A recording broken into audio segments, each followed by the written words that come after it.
Vladimir Putin has invaded Ukraine, and it is now upon all of us as global democracies to unite and make sure that he fails.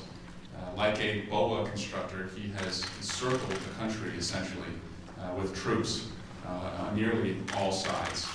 But what we saw on this trip was that united through sanctions, travel restrictions, blocking a pipeline, that we can be a bigger boa constrictor that puts pressure on Putin and makes sure that he fails.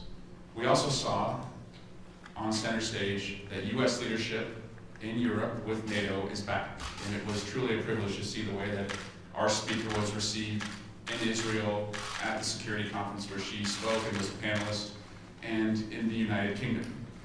Also, we saw Secretary Blinken and Vice President Harris address the security conference to show our resolve, our leadership on the world stage, to first seek diplomacy, and then once that has failed through Russia's actions, to unite the world, not just within Europe, but we're seeing alliances outside of Europe seek to make sure that Vladimir Putin fails. And we will continue to do that, and we must also here at home build a sentiment among the American people that they understand why it's so important that we hold Russia accountable.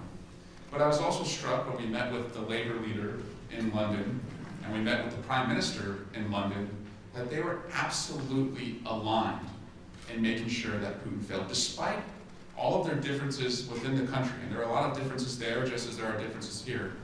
In contrast to what we've seen here at home, the two parties there are aligned, and that must also be the case here in America. And finally, there are a lot of experiences I'll never forget on this trip, but one evening, Congressman Gallego and Moulton and I shared a meal with a young member of the Ukrainian Rada.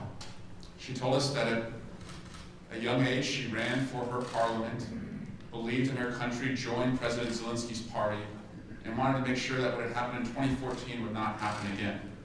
The three of us, who had also at one point in our careers been young public servants, certainly saw ourselves in her and told her that we will go home and make sure that our constituents see themselves in Ukrainians.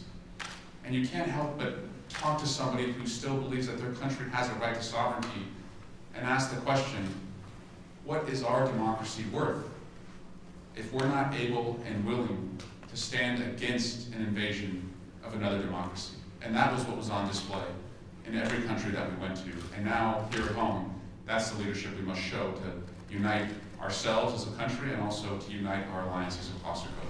Thank you.